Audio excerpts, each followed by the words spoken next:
అందరికీ నమస్తే. రీసెంట్గా ఎగ్జిట్ పోల్స్ రావడం జరిగింది. ఒక్కొక్క ఎగ్జిట్ పోల్లో ఒక్కొక్క విధంగా ఇవ్వడం జరిగింది.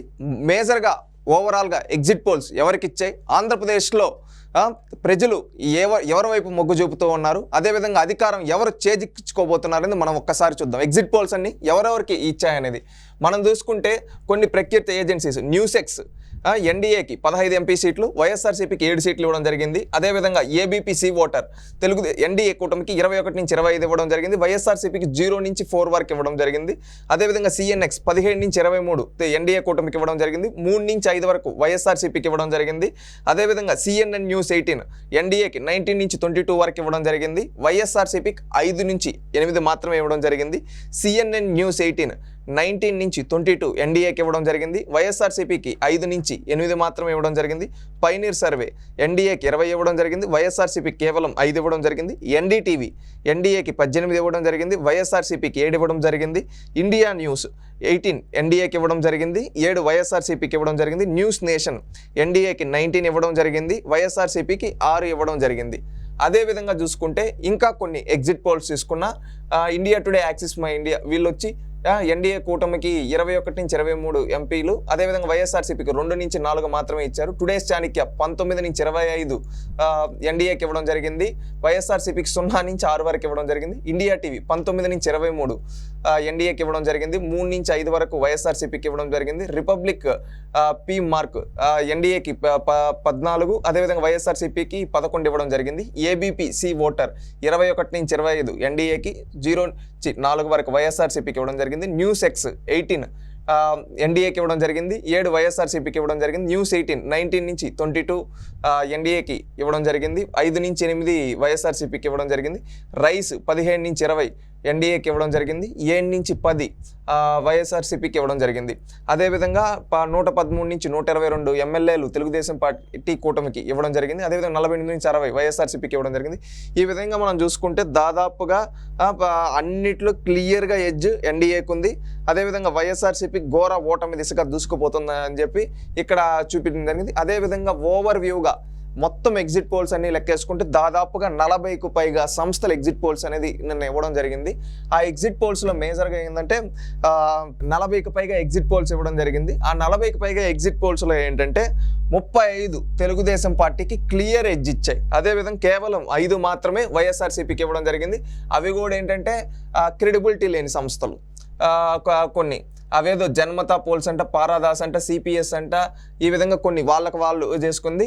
ఇంకా ఆరా మస్తానివి అవి కూడా అవుట్లో కూడా తెలుగుదేశం పార్టీకి ఏంటంటే 81 ఈ విధంగా ఇచ్చాం. వైఎస్ఆర్సీపీ కేవలం 94 అంటే జస్ట్లో అని చెప్పించున్నారు. అదంతా అవి కూడా నాకు తెలిసి వైఎస్ఆర్సీపీ వాళ్ళు అన్నిటికీ ప్రమోషన్స్ కోసం డబ్బులు పెడతారు కదా, అదేవిధంగా ఈ సర్వేల కోసం కూడా డబ్బులు పెట్టి అన్ని తెలుగుదేశం ఇంకా వన్ సైడ్గా పోతే ఇంకా పరుగు పోతుందని వాళ్ళ ఏజెంట్ల కోసం, వాళ్ళ కౌంటింగ్ ఏజెంట్ల కోసం, రేపు ఎవరు కౌంటింగ్ ఏజెంట్లుగా రారేమో అనే భయంతో ఈ 5 ఇప్పించుకున్నట్టుగా విశ్వసనీయ సమాచారం.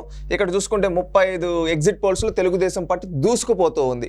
వారు వన్ సైడ్ అని చెప్పి చూపుతుంది. వీటిలన్నింటిలో అఖండ మెజారిటీ 161, 150, 140 ఈ విధంగా చూపిస్తూ ఉంది. మనం ఫైనల్గా ఒక్కసారిగా చూస్తే ఎగ్జిట్ పోల్స్లో ఏంటంటే క్లారిటీగా తెలుగుదేశం పార్టీ కూటమికి ఎన్డీఏ అఖండ విజయం దిశగా దూసుకుపోతుందని చెప్పడం జరిగింది. అదేవిధంగా పెరిగిన ఓటింగ్ పర్సంటేజ్ కావచ్చు, దాదాపు 80% పైగా ఓటింగ్ పర్సంటేజ్ ఈసారి నమోదైంది 2024 సార్వత్రిక శాసనసభ ఎన్నికల్లో. ఇక్కడ ఏంటంటే అందరూ కూటమి వైపే మొగ్గు చూపారని ఎలక్షన్ రోజే క్లియర్గా వేవ్ కనబడింది. కానీ వైఎస్ఆర్సీపీ వాళ్ళు ఏంటంటే వాళ్ళ కార్యకర్తల కాన్ఫిడెన్స్ కోసం కావచ్చు, వాళ్ళ కౌంటింగ్ ఏజెంట్ల కోసం కావచ్చు, వాళ్ళ నాయకుడు ఆదేశానుసారం వాళ్ళ నాయకుడు విదేశాలకు వెళ్ళిపోయాడు కాబట్టి అక్కడ పారిపోయాడని చాలామంది అంటూ ఉన్నారు. కాబట్టి వాళ్ళ దానికోసం ఏమంటే కొన్ని విధాలుగా కొన్ని డ్రామాలు ఆడారు. ఏమని లైక్ ఈ విధంగా చంద్రబాబు నాయుడు గారు ఓడిపోతారని చెప్పి, మళ్ళీ వచ్చి జగన్ గెలుస్తాడని చెప్పి ఈ విధంగా కొన్ని డ్రామాలు ఆడారు. ఆ డ్రామాల్లో భాగంగా ఇన్ని రోజులు డ్రామాలు నడిపించారు. ఇప్పుడు ఎగ్జిట్ పోల్స్ వస్తే ఏం మాట్లాడాలో తెలియక కొంతమంది దాముకున్నారు. కొంతమంది అయితే మేము కౌంటింగ్ ఏజెంట్లుగా కూడా ఉండము అని చెప్పి పారిపోతూ ఉన్నారు. ఆ విధంగా అయిపోయింది. ఇక్కడ ఏంటంటే సర్వే సంస్థలు ఈ విధంగా కొన్ని 130, 120, 140 ఈ విధంగా ఇస్తూ ఉన్నాయంటే దీన్ని మించి తెలుగుదేశం పార్టీ విజయం ఉండబోతూ ఉందని క్లియర్ కట్గా అర్థమవుతుంది. ఎందుకంటే గతంలో కూడా వైఎస్ఆర్సీపీకి ఎవరు అంత మ్యాండేట్ ఇవ్వలేదు. ఎగ్జిట్ పోల్స్లో ఎడ్జ్ ఇచ్చారు, కానీ అక్కడ ఆ విధంగా రావడం చూస్తూ ఉంటే ఈసారి కూడా అదే రిపీట్ అవుతుందేమో అనిపిస్తూ ఉంది. ఇక్కడ ఏంటంటే కొన్ని నేషనల్ సర్వేస్ దాదాపుగా తెలుగుదేశం పార్టీకి 25 ఎంపీలు కూడా గెలుచుకునే అవకాశం ఉందని చెప్పి తెలుగుదేశం పార్టీ కూటమి చెప్తూ ఉన్నారు. అంటే దీన్ని బట్టి చూస్తూ ఉంటే వైఎస్ఆర్సీపీకి గుండు సున్నా మిగులుతుందేమో అనిపిస్తూ ఉంది. ఏ విధంగా అయితే వైఎస్ఆర్సీపీ పార్టీ అఖండ మెజార్టీ సాధించి అదే దిశగా అఖండ ఘోర ఓటమి దిశగా కూడా పడిపోయింది. ఎందుకంటే 5 ఏళ్లలో ఎక్కడి నుంచి 151 నుంచి ఈసారి 14 స్థానాలకు పడిపోయే అవకాశం ఉందని కొన్ని సర్వేలు చెప్తున్నాయి. అదేవిధంగా 22 మంది ఎంపీల నుంచి గుండు సున్నాకు పడిపోయే విధంగా వైఎస్ఆర్సీపీ పడిపోయిందని చెప్పి కనిపిస్తూ ఉంది. ఎందుకంటే ఇది క్లారిటీగా మనం చూస్తే రాష్ట్రంలో ప్రజలంతా ఒకటే అనుకున్నారు.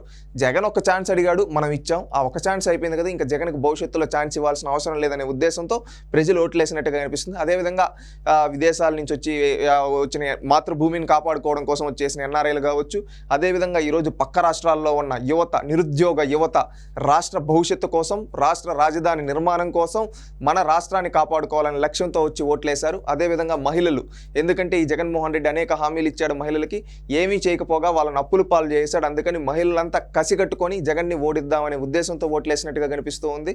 అదేవిధంగా మనం చూస్తే రాష్ట్రంలోని రైతులు, విద్యార్థులు, ప్రతి ఒక్కరు, కార్మికులు కావచ్చు, ప్రభుత్వ ఉద్యోగులు కావచ్చు, అందరూ ఏకతాటిపైకి వచ్చి జగన్ను ఓడిద్దాం అనే ఉద్దేశంతో ఓట్లేసినట్టుగా కనిపిస్తూ ఉంది.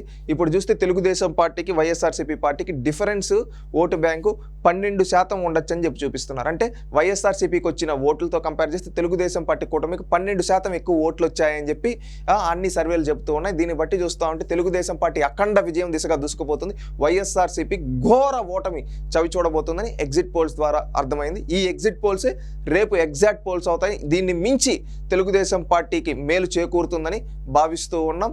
Thank you.